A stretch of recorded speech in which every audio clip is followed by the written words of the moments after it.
अस्सलाम वालेकुम। मेरा नाम डॉक्टर अब्दुल्ला इशफाक है और हम केमिस्ट्री पढ़ रहे थे क्लास 10। आज हम चैप्टर नंबर 3 स्टार्ट करने लगे हैं जो कि बहुत इंपॉर्टेंट कॉन्सेप्चुअल चैप्टर है which is organic chemistry. Chapter 3 और 4 आपस में मिलते जुलते हैं। सो चैप्टर 3 जिसको समझ आएगा उसी को चैप्टर 4 समझ आएगा, और जो जिसको ये लेक्चर समझ आएगा उसको चैप्टर 3 और 4 दोनों समझ आएंगे।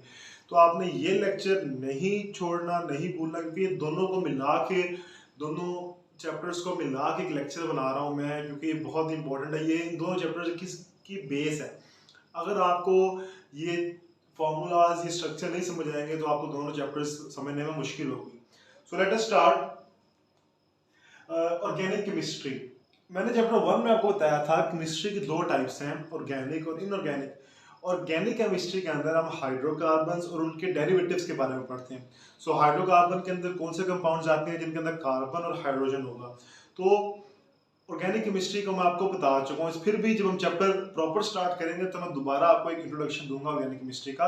लेकिन चैप्टर स्टार्ट करने से पहले हमें बेसिक चीजें पता होनी चाहिए जो कि आपकी बेस बनाएंगी इस दोनों चैप्टर्स की। सो ऑर्गेनिक केमिस्ट्री मैंने आपको बता दिया कि ऐसी केमिस्ट्री का ब्रांच जिसके अंदर हाइड्रोकार्बन को हम स्टडी करेंगे या फिर उसके डेरिवेटिव्स को। उसके बाद ऑर्गेनिक केमिस्ट्री को हमने क्लासिफाई किया हुआ इनटू सैचुरेटेड हाइड्रोकार्बन, जिसकी मैं बात कर रहा था। हाइड्रोकार्बन्स को हमने आगे से क्लासिफाई किया हुआ है सैचुरेटेड के अंदर और अनसैचुरेटेड के अंदर। इसके अंदर सैचुरेटेड के अंदर मैं लिख देता हूं यहां पे सैचुरेटेड और अनसैचुरेटेड। ये क्लासिफिकेशन है हाइड्रोकार्बन्स की। अब अगर सैचुरेटेड जो हाइड्रोकार्बन है उसके अंदर अल्केन्स आ जाते हैं, और अनसैचुरेटेड जो हाइड्रोकार्बन है उनके अंदर अल्कीन्स और अल्काइन दोनों आ जाते हैं। अल्कीन्स और अल्काइन दोनों आ जाते हैं। सो अब अल्केन, अल्कीन और अल्काइन में क्या डिफरेंस है, चैप्टर नंबर 4 में आप पढ़ेंगे। लेकिन मैं आपको इस वजह से स्टार्ट में बता रहा हूँ ताकि आपको एक बेस इस लेक्चर की समझ आ जाए। मैं आगे जाके दोबारा बताऊंगा। सो अल्केन्स के अंदर क्या होता है, आपके पास सिर्फ सिंगल कोवलेंट बॉन्ड होता है। ये डिफरेंस है। अल्केन्स के अंदर जो आपके पास कार्बन है उसके अंदर सिर्फ कार्बन टू कार्बन जो बॉन्डिंग होगी वो सिंगल कोवलेंट बॉन्ड से होगी, जबकि अल्कीन्स के अंदर carbon to carbon double covalent bond मौजूद होगा। मैं बताता हूं कैसे मौजूद होगा, मैं पढ़ते हैं। इसी तरह अल्काइंस के अंदर carbon to carbon triple covalent bond होगा, लाइक दिस। सो ये फर्क है अल्कीन, अल्केन और अल्काइंस का। तो सबसे पहले तो डिफरेंस हाइड्रोकार्बन्स में है जो कि सैचुरेटेड और अनसैचुरेटेड। फिर सैचुरेटेड में अल्केन्स आ जाते हैं और अनसैचुरेटेड के अंदर अल्कीन्स, अल्काइन दोनों आ जाते हैं। अल्कीन्स के अंदर डबल कोवलेंट बॉन्ड होता है जबकि अल्काइंस के अंदर ट्रिपल कोवलेंट बॉन्ड होता है। अब इसके बाद आपको इसका फॉर्मूला पता होना चाहिए। अभी सिर्फ आप ये याद रखें जो अल्कीन्स का फॉर्मूला है वो है CnH2n+2। अल्कीन्स का फॉर्मूला क्या है CnH2n, और अल्काइंस का फॉर्मूला क्या है CnH2n-2। ये जनरल फॉर्मूला है। अगर आपने ये फॉर्मूलाज निकालने हैं तो ये आपको याद हो जाएगा, तो ये निकालना बड़ी आसानी हो जाएगी। अब हम पढ़ते हैं। अब हमने एक पूरी सीरीज बनाई हुई है जिसको हम होमोलोगस सीरीज कहते हैं, ये भी हम आगे जाके पढ़ेंगे। सो पहले अल्केन्स की पूरी सीरीज है, फिर अल्कीन्स की पूरी सीरीज है, और फिर अल्काइंस की पूरी सीरीज है। अब इन सीरीज को, जो पूरी अल्केन की सीरीज है, इसको हम कैसे डिफरेंशिएट करते हैं, इसको हम नंबर ऑफ कार्बन की बेस पर डिफरेंशिएट करते हैं। तो अगर एक कार्बन होगा उस कंपाउंड के अंदर तो उसको हम कहेंगे मेथ। क्या उसके पास स्टार्ट में आएगा मेथ। अब अगर अल्केन है तो उसके एंड पे एन आ जाएगा। इसी तरह अगर दो कार्बन है तो उसको हम कहेंगे एच, और एंड पे एन आ जाएगा तो इथेन कहलाएगा। इसी तरह अगर दो कार्बन, क्योंकि इसके अंदर carbon to carbon double bond होना जरूरी है, इसकी वजह से इसके अंदर दो कार्बन मस्ट होंगे तो अल्कीन बनेगा। एक कार्बन वाला अल्कीन या एक कार्बन वाला अल्काइन नहीं होता। सो अगर इसके अंदर डबल कोवलेंट बॉन्ड आ जाएगा, जैसा carbon to carbon double covalent bond है, तो ये इसके एंड पे क्योंकि अल्कीन हो जाएगा तो डबल कोवलेंट बॉन्ड आ गया तो इसको हम कहेंगे इथीन। इसी तरह अगर ट्रिपल कोवलेंट बॉन्ड आ जाएगा और दो कार्बन होंगे तो एक बॉन्ड होगा तो इथेन, दो होगा तो इथीन, और तीन होगा तो ethyne. So number of carbon की बेस पे आपने उसको पहला नाम देना है एथ, और आगे नंबर ऑफ बॉन्ड की बेस पे अगला देना है, एन, इन या आइन। सो अगर एक कार्बन होगा तो मेथ, दो कार्बन होंगे तो एथ, तीन कार्बन होंगे तो प्रोप, चार कार्बन होंगे तो ब्यूट, पांच कार्बन होंगे तो पेंट, छह कार्बन होंगे तो हेक्स, सात कार्बन होंगे तो हेप्ट, आठ कार्बन होंगे तो ऑक्ट, 9 कार्बन होंगे तो नॉन, और 10 कार्बन होंगे तो डेक। तो अगर फॉर एग्जांपल मैं समझाने के लिए कहता हूं कि 5 कार्बन वाला मेरे पास अल्केन है, उसका क्या नाम हो जाएगा, पेंटेन। 5 कार्बन वाला अल्कीन है तो पेंटीन, 5 कार्बन वाला अल्काइन है तो पेंटाइन। इस तरह आप नाम देते हैं अल्केन, अल्केन, अल्काइंस के कंपाउंड्स को। ये टोटल 30 कंपाउंड जो आप इस टाइम पढ़ सकते हैं इस लेक्चर की मदद से। इसी तरह आपके पास 8 कार्बन वाला अल्केन है तो उसके अंदर ऑक्टेन, अल्केन है तो ऑक्टेन सिंगल कोवलेंट बॉन्ड है, डबल है तो ऑक्टीन, और अगर ट्रिपल कोवलेंट बॉन्ड है तो ऑक्टाइन। अब मैंने आपको नंबर ऑफ कार्बन के बारे में बता दिया। अब हम पढ़ते हैं ये कैसे बना। तो मैंने आपको बताया कि मीथेन के अंदर हमेशा सिंगल कोवलेंट बॉन्ड होगा, और आपने एक चीज याद रखनी है कि कार्बन हमेशा 4 कोवलेंट बॉन्ड बनाता है। कार्बन की जो वैलेंसी है वो होती है 4, कार्बन की होती है वैलेंसी 4। इसके आउटर मोस्ट टोटल इसके अंदर 6 इलेक्ट्रॉन्स होते हैं। तो पहले शेल के अंदर 2 इलेक्ट्रॉन आ जाएंगे, अगले शेल के अंदर 4 इलेक्ट्रॉन आ जाएंगे। तो पहले शेल के अंदर 2 डुप्लेट रूल, मतलब पहला शेल कंप्लीट हो गया, अगले शेल के अंदर 4 इलेक्ट्रॉन आएंगे। तो 4 की डेफिशिएंसी है, तो ये 4 इलेक्ट्रॉन्स किसी के साथ शेयर करके कोवलेंट बॉन्ड बनाएगा और स्टेबल होगा। सो कार्बन की वैलेंसी क्या होगी, 4। तो ये आपके पास कार्बन के 4 बॉन्ड है जो कि फ्री है। या इसको अगर मैं सिंपल समझाने के लिए पहले लिखूं तो उसको वैसे लिखूं ताकि आपको समझ आ जाए। ये देखिए 4 इलेक्ट्रॉन है कार्बन के। अब कार्बन के 4 इलेक्ट्रॉन्स हैं। अब ये कार्बन फॉर एग्जांपल 4 हाइड्रोजन से एक इलेक्ट्रॉन लेता है,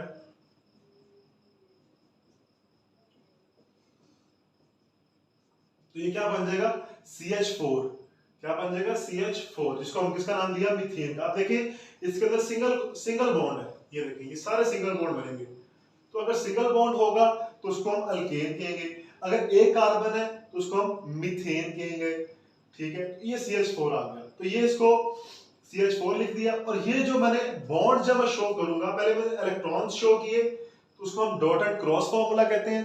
फिर जब मैंने बॉन्ड शो किए तो उसको मैंने स्ट्रक्चरल फार्मूला कहते हैं। ये मैं अगले लेक्चर में भी आपको दोबारा बताऊंगा। अब अगर आपने निकालना है कि अगर मेरे पास एक कार्बन वाला कंपाउंड है और आपने उसके नंबर ऑफ हाइड्रोजन निकालने हैं, एक और तरीका है वो मैंने फार्मूला बताया, इसी के निकालते हैं। तो यहाँ पे आप सी कार्बन, एक कार्बन था मैंने 1 पुट किया, हाइड्रोजन 2 इंटू एक कार्बन था 1 पुट किया, 2 1 2 प्लस 2, तो हाइड्रोजन कितना आ जाएंगे 4। 1 हम लिखते नहीं है तो CH4। इसी तरह फॉर एग्जांपल मैं 2 कार्बन वाला निकालता हूँ, C2 है मेरे पास, इथेन 2 कार्बन वाला मेरे पास अल्केन है, तो मैंने उसका फार्मूला निकालना है। तो कैसे मैं निकालूंगा, C2, अब इसके अंदर 2 2 4, 4 प्लस 2 6, C2H6, ये देखिए ये फार्मूला बन जाएगा होगा C2H6, this is ethane, C2H6 is ethane. So ऐसे आपने इस फार्मूला से N is the number of carbon atom, आपने कार्बन एटम ऐड करने हैं, वही इधर ऐड होगा, 2 से मल्टीप्लाई 2 ऐड हो जाएगा, तो आपके पास ऐसे आना शुरू हो जाएगा। स्टेप बाय स्टेप इस तरह आप डेकेन तक जा सकते हैं। So this is the formula. For example मैं एक और कैलकुलेट करके देता हूं आपको, डेकेन का कर लेते हैं। तो क्या होगा, पेंटेन का करते हैं, C5H 2 into 5 10, 10 plus 2 12, तो C5H12 पेंटेन का फार्मूला हो जाएगा, which is पेंटेन। अब उसके बाद इथेन पे आ जाते हैं। So this is ethane. उसके बाद आपने स्ट्रक्चर फॉर्मूला लिखना है। आपने इसका, आपने 2 कार्बन थे, दोनों कार्बन को लिख लिया और इसके 4 बॉन्ड रहते थे, ये देखें, मैं दोबारा लिख देता हूं आपकी आसानी के लिए। देखें 2 कार्बन, C2H6 था, मैं स्ट्रक्चर फॉर्मूला लिख रहा हूं इथेन का। 2 कार्बन थे, इथेन है तो आपको कंफर्म है इसके अंदर हमारे पास सिंगल कोवलेंट बॉन्ड ही आएगा। अब आपको पता है कार्बन 4 बॉन्ड बना सकता है, 1 2 3 चौथा इसने कार्बन सा बनाया हुआ है, 1 2 3 चौथा इसने कार्बन सा बनाया हुआ है। सो 6 ही हमारे पास स्पेस है, 6 ही हाइड्रोजन है, तो हर हाइड्रोजन एक एक इधर आ जाएगा। सो ऐसे आप हाइड्रोजन को प्लेस कर देते हैं उसकी जगह के ऊपर। इसी तरह नेक्स्ट के अंदर C3H8 है, तो पहले 3 कार्बन लिख दिया आपने, तीनों का सिंगल बॉन्ड बना दिया। उसके बाद हर कार्बन की जो 4 आपने बॉन्ड पूरे करने हैं, एक इधर एक इधर एक इधर, इसके पहले 2 बने हुए, एक ऊपर नीचे आ जाएगा, इसके भी 2 बने हुए, मतलब 3 ही रह जाएंगे, एक ये है, 3 एक ये और एक ये, और बाकी आप हाइड्रोजन पूरे कर देंगे तो 8 हाइड्रोजन आपके पास यहाँ पे आएंगे। तो इसको हम क्या नाम देंगे? प्रोपेन का।